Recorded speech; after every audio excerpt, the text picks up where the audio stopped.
하나님의 말씀은 신명기 2장 16절에서 25절까지의 말씀입니다.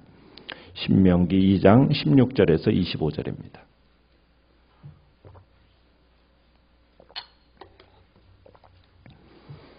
신명기 2장 16절 말씀입니다.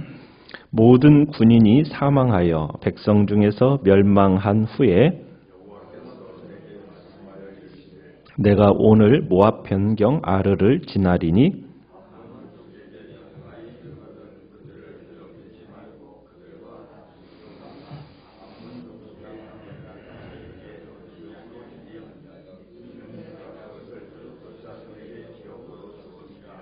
이곳도 르바임의 땅이라 하였나니 전에 르바임이 거기에 거주하였으며 암몬 족속은 그들을 삼순밈이라 일컬었으며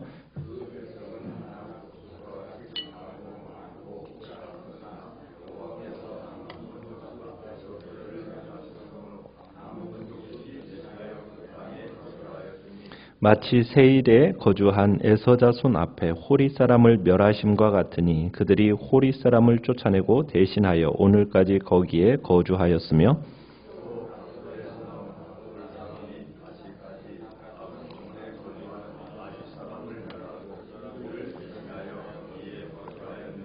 너희는 일어나 행진하여 아르논 골짜기를 건너라. 내가 헤스본 왕 아모리 사람 시혼과 그의 땅을 내 손에 넘겼은즉 이제 더불어 싸워서 그 땅을 차지하라.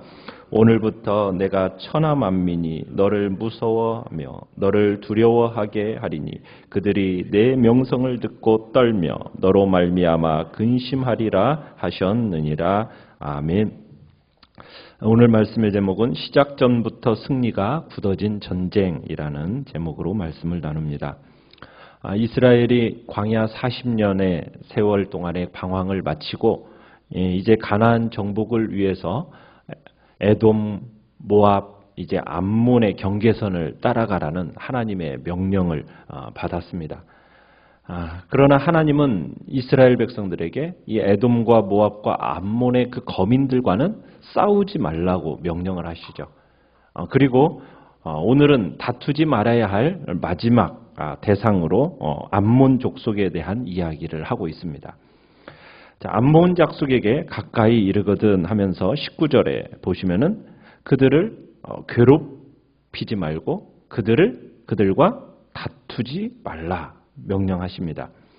그 이유는 에돔과 모압에게 이야기했던 그 기록한 것과 동일합니다. 암몬 족속의 땅도 이스라엘에게 기업으로 주지 아니하셨다라는 거예요. 그러니까 암몬 땅도 에돔과 모압처럼 롯의 자손에게 기업으로 주신 것이라는 거죠. 그러므로 이스라엘은 이제 한눈 팔지 말고 오로지 하나님이 약속하신 땅을 향해서 가라는 겁니다.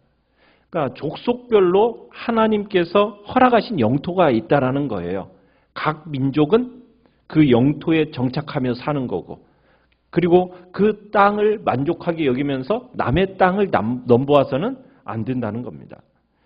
20절에서 23절까지 이게 이제 삽입 구절인데 여기서 일관되게 부각되는 내용은 뭐냐면 하나님의 열방에 대한 주권적인 통치를 보여주고 있습니다. 암몬 땅도 원래는 누구 땅이었냐면 20절에 보면 르바임의 땅이었다라는 거예요.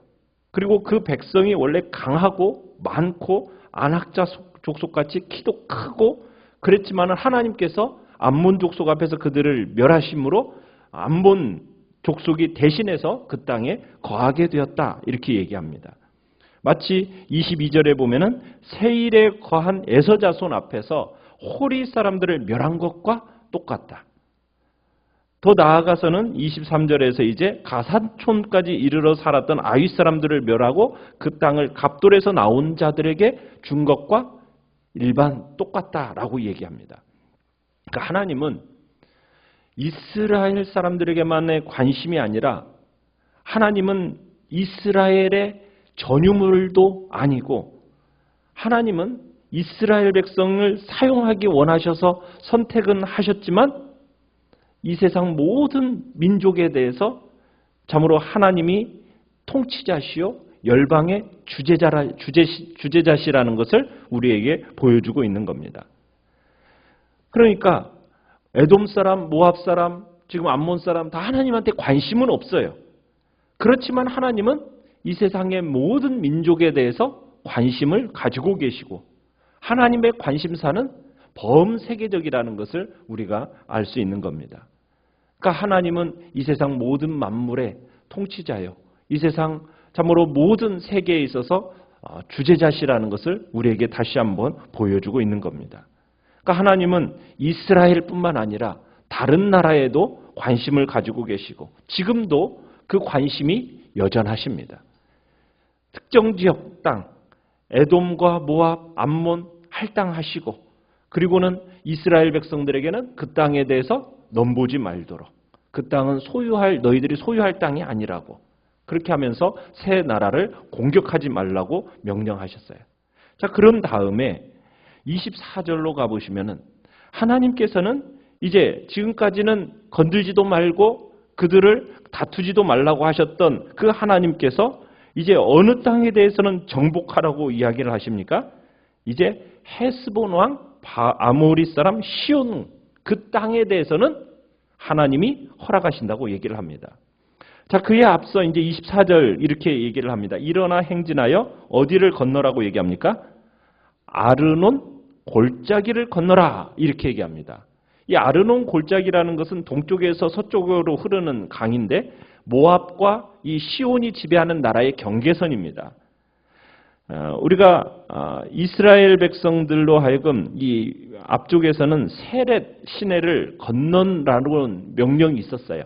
이 세렛 시내라는 것은 반역 세대가 끝났다라는 것을 의미한다면 오늘 본문에서 이 아르논 골짜기를 건너라, 아르논 강을 건너라 이것은 드디어 이제 약속의 땅에 들어가서 정복을 시작하라라는 그런 의미가 이 아르논 골짜기를 건너라라는 말 속에 있는 겁니다. 자, 지금까지는 하나님께서 참으로 이스라엘에게 내리신 명령이 에돔, 모압, 암몬 이 지나야 하는 이 영토에 대해서는 싸우지 말라고 명령하셨는데 이번에는 이제는 그 땅을과 시온과 싸워서 그 땅을 뭐 해라? 차지하라고 명령하고 계세요. 그러니까 이 헤스본은 이 모압과 암몬의 이 사이에 있는 요단 동편의 땅입니다. 상당히 비옥한 땅이에요. 그런데 워낙 이 족속이 강하니까 가나안 족속들이 아무도 이 땅을 차지하지를 못하고 있었어요. 그런데 하나님께서 이스라엘 자손들로 하여금 이제 여기서부터 전쟁이 시작된다. 자, 그러면서 이러한 명령을 하시는 것은 이제 이 전쟁의 승리가 하나님의 것이라는 것을 암시하고 있는 겁니다. 하나님은 싸우지 말아야 할 때가 있고 싸워야 할 때가 있음을 분명하게 말씀하시고 정확하게 알고 계시면서 적절하게 지금 제시하고 계시는 거예요.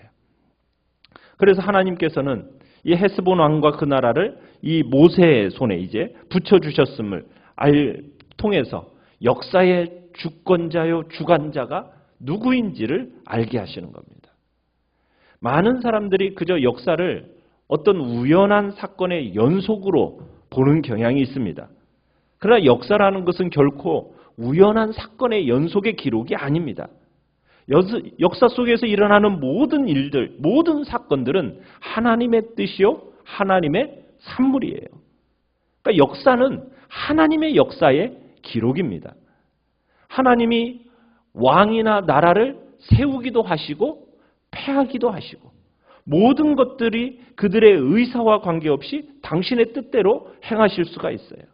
아무리 비록 막강한 힘을 가진 왕이라고 하더라도 나라라고 하더라도 하나님이 원하시면 하루아침에 주권자가 바뀝니다.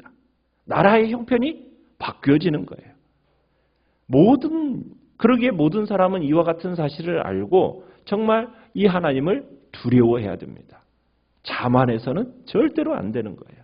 사람을 높이고 사람을 낮추는 것이 한 나라의 흥망성쇠가 누구의 손에 달려 있습니까? 하나님의 손에 달려 있음을 알아야 되는 거죠. 그래서 성도로서 우리는 역사를 보고 이해하는 눈이 참으로 바뀌어야 되는 겁니다. 그저 이 시대 속에서도 뭐 어떤 대통령의 한 사람의 입김으로 이 나라 전 세계가 움직여져 가는 게 아니라 하나님의 손에서 그분의 역사의 주권자이신 하나님에 의해서 이 모든 일들이 진행되어지고 있다는 것. 무관하지 않음을 우리는 알아야 되는 겁니다. 하나님이 허락하지 않으시면 우리가 아무리 노력해도 애써도 성취될 수가 없는 거예요. 그래서 사람에게 있어서 가장 중요한 게 뭘까요? 능력을 키우는 것, 그것도 중요하지만 그것보다도 더 중요한 것은 하나님과 화목하는 일이에요. 이게 가장 중요한 겁니다. 하나님과 화목하게 되면은 어떠한 것도 문제가 되지 않는 거예요. 하나님은 자기 일을 기뻐하는 자들에게 하나님께서 그 모든 것들을 주실 수 있고 또한 주시기 때문이에요. 그래서 중요한 것은 이 세상의 주권자이신 그 하나님과 화목하는 것. 이것이 가장 중요하다는 겁니다.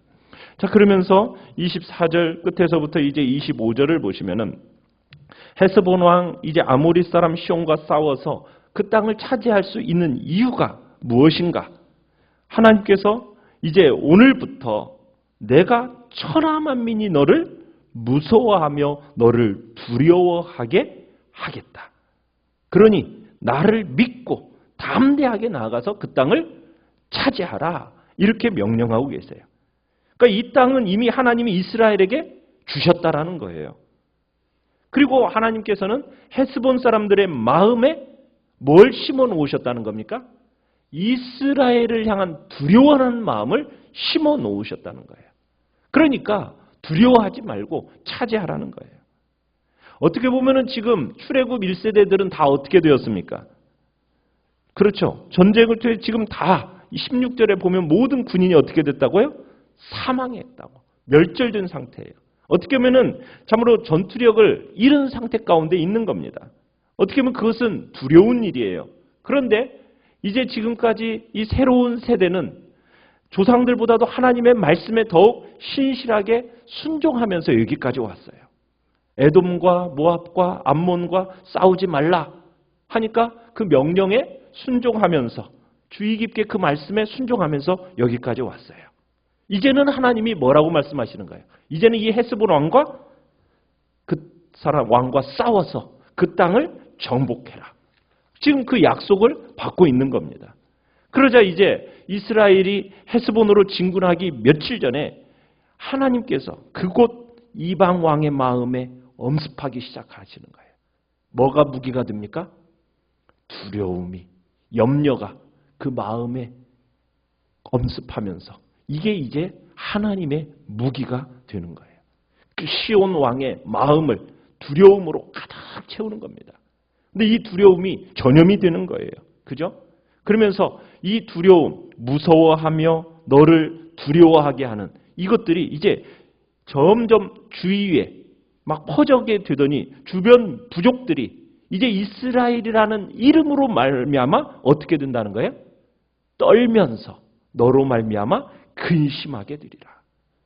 지금 싸우러 나서는 이스라엘 백성들, 만약 40년 전에 조상들이 이 출애굽 1세대들이 하나님이 명령하신 대로만 했더라면 이런 일이 40년 전에 벌써 일어났을 겁니다.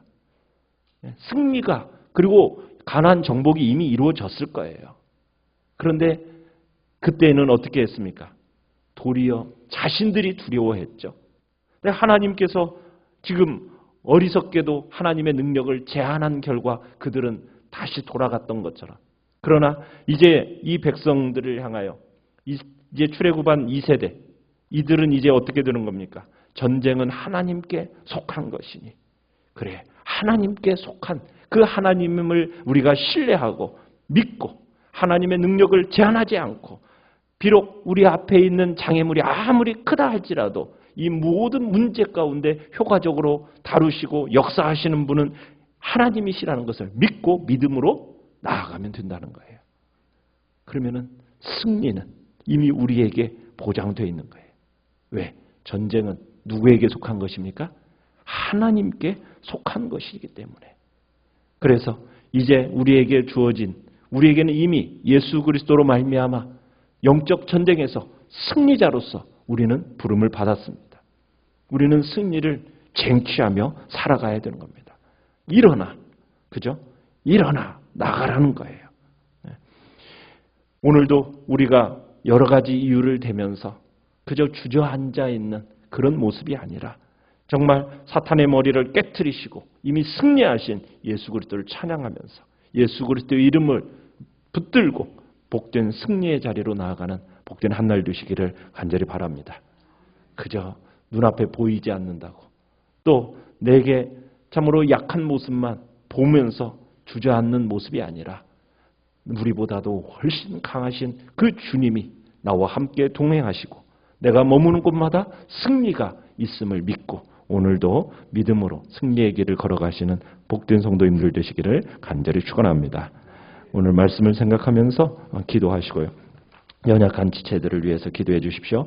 그리고 이 나라와 이 민족을 위해서 기도해 주시고 주님의 교회 안에 또 평안함과 또 주님의 위로가 넘치게 하시고 또 연약한 지체들 안에 주님의 온전하심의 역사와 함께 또 주님 앞에 또 나오는 새 가족들이 주의 교회 안에 잘 정착하고 구원의 역사를 풍성하게 일어나가는 복된 교회가 되게 해달라고 이 시간 주여 우리 세 번 부르짖으면서 합심해